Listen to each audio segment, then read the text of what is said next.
Na sequência, nós vamos falar sobre Lucas 19, que foi falado pela Beca. Desculpa. Fala sobre Zaqueu, o publicano. Zaqueu era um homem rico, e quando a gente fala, ou na época de hoje, também naquela época, quando a gente diz um homem rico, a gente entende que Zaqueu era um homem feliz, né?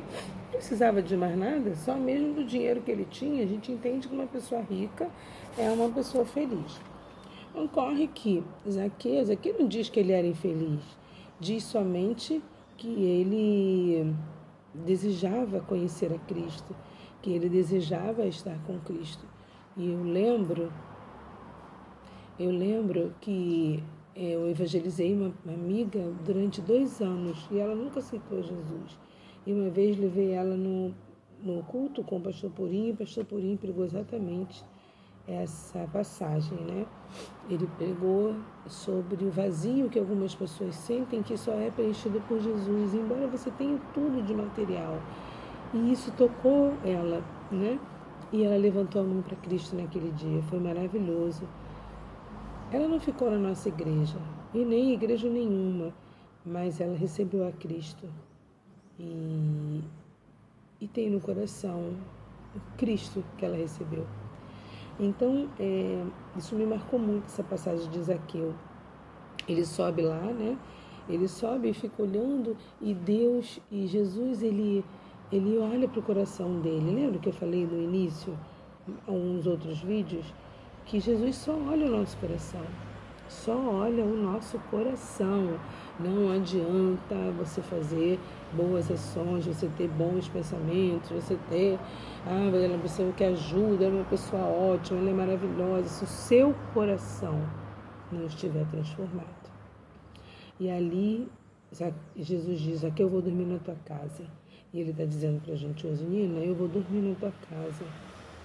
A minha casa é o meu coração. Quando ele diz, ali um figurado, né? Eu vou dormir na tua casa. Pamela, Marília, vou dormir na tua casa. Beca, vou dormir na tua casa hoje. Tua casa está arrumada para me receber?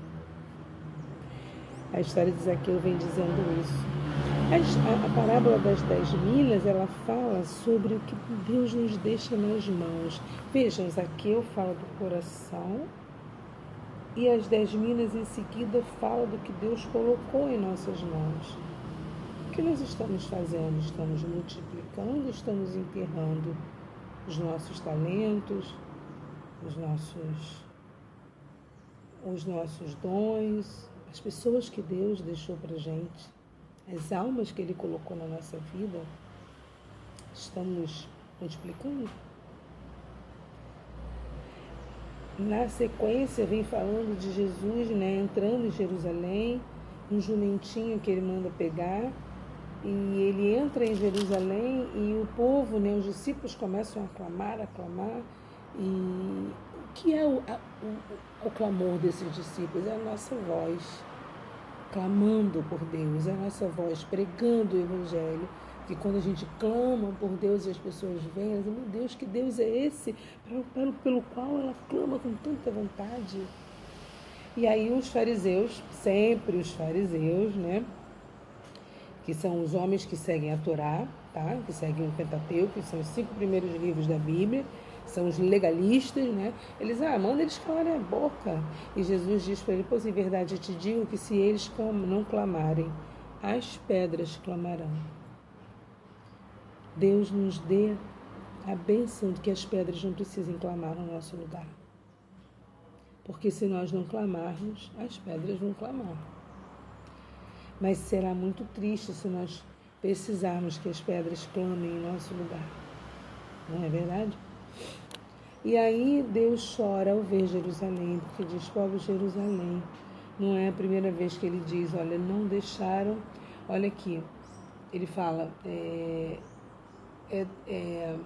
vocês não me receberam, não me reconheceram, então vai chegar um dia que não deixarão pedra sobre pedra, porque você não reconheceu o tempo em que Deus veio visitá-la. Não ficará pedra sobre pedra se nós não conseguirmos discernir que esse tempo é um tempo de visitação de Deus e nos prepararmos para o que virá depois, sem medo de ser feliz. Fala na seguida, né, o último de 19, a purificação do templo. De que templo ele está falando? Você já tem visão para ver isso. É do templo? Ele faz uma alusão, o templo físico e o templo do nosso coração, o nosso templo. A purificação do templo.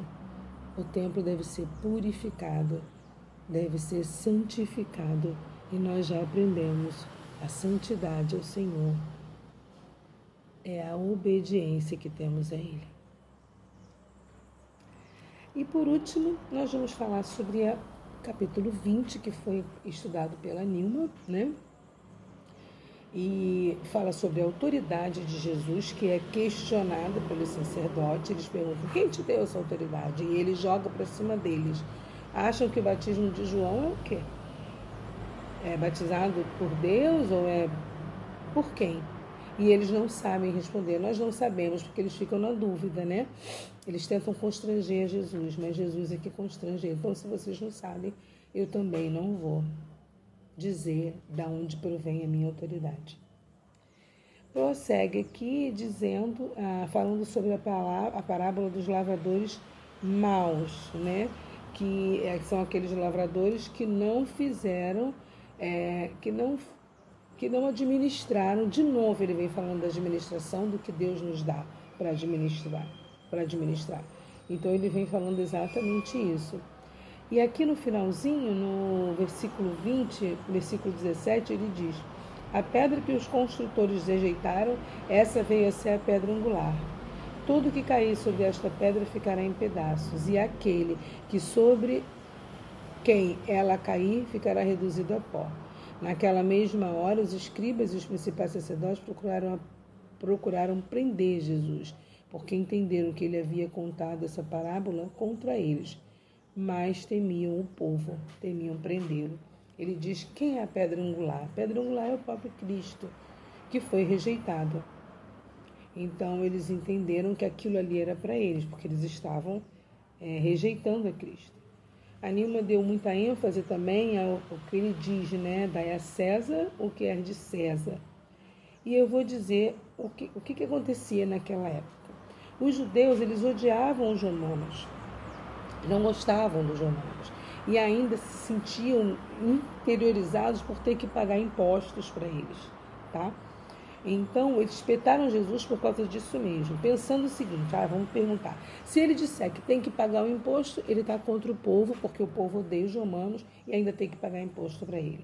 Se ele disser que não temos que pagar, vai ser uma bênção, porque os romanos vão ouvir que ele disse que não tem que pagar e vão mandar matá-lo, porque ele está conspirando contra o governo.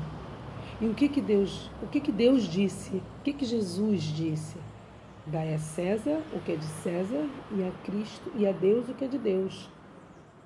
Ou seja, uma coisa não tem absolutamente nada a ver com a outra, porque são duas autoridades totalmente diferentes. Eles não conseguiram explicar o que aconteceu, né, a respeito disso depois. O que ia acontecer se Jesus respondesse o que eles queriam. De todas as formas, uma resposta: o povo ia ficar contra eles, e a outra resposta: os romanos ficariam contra eles. Mas Jesus separou muito bem, com toda a sabedoria que vem do alto. Aqui está falando sobre os saduceus e a ressurreição de Cristo, né? Os saduceus eram um povo contrário, era uma seita que existia na Judéia, tá? Era uma seita e eles não entendiam, né, muito bem essa coisa da ressurreição. Chegando alguns dos saduceus, que diziam não haver ressurreição, perguntaram a Jesus. Eles não acreditavam. Mestre, Moisés nos deixou escrito que um homem casado, né, se deixar filhos, tem que casar, e se não deixar, os irmãos têm que casar com a esposa. Enfim, eles perguntam: por que também, portanto, na ressurreição, de qual deles a mulher será esposa? Eles queriam confrontar Cristo. Mas Cristo disse, de nenhum deles, quando chegar a ressurreição, nosso corpo vai ser transformado. Não teremos homens e mulheres, nem esposo nem esposas, teremos servos do Deus Altíssimo. Corpo transformados, né? Não vai ser de ninguém. Eles queriam ridicularizar Jesus e, mais uma vez, não conseguiram. O Cristo, filho de Davi, que é Lucas 20, 41. Mas Jesus lhes disse, como se pode dizer que Cristo é o filho de Davi? Pois o próprio Davi afirma no livro de Salmo, disse o Senhor ao meu Senhor, sente-se à minha direita até que eu ponha os seus inimigos por estrado aos seus pés. Por enquanto Davi o chama de Senhor, então como ele pode ser filho de Davi? Nós já vimos com a genealogia de Cristo que Cristo é raiz de Davi, não por José, mas por Maria.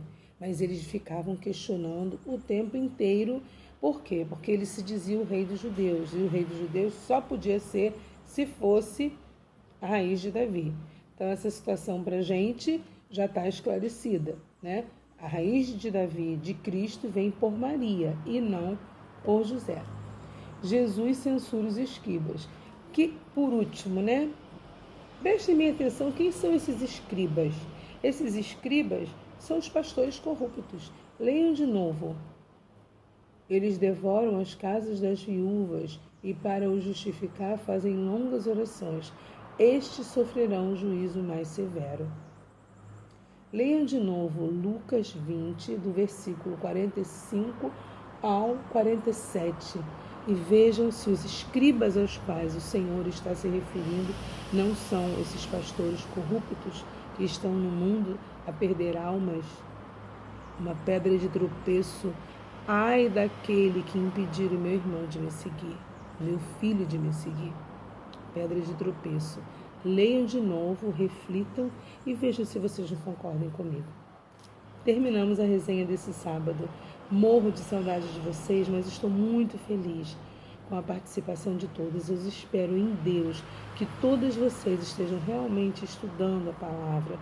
Eu espero em Deus que vocês estejam assistindo os vídeos das nossas irmãs. Eu espero em Deus que vocês estejam aproveitando esse momento com o Senhor, porque Ele está conosco. Amo vocês. Espero que logo a gente esteja aqui, nessa mesma mesa, nesse mesmo local, onde tantas vezes ceiamos juntas, participamos juntas, rimos juntas, choramos juntas. É muito bom ter vocês na nossa vida, uma a outra, de mãos dadas. Flávia, fica firme. Você é a varoa do Senhor. É a menina dos olhos de Deus. Ele não tira os olhos de você, minha irmã. Um beijo. Fiquem com Deus.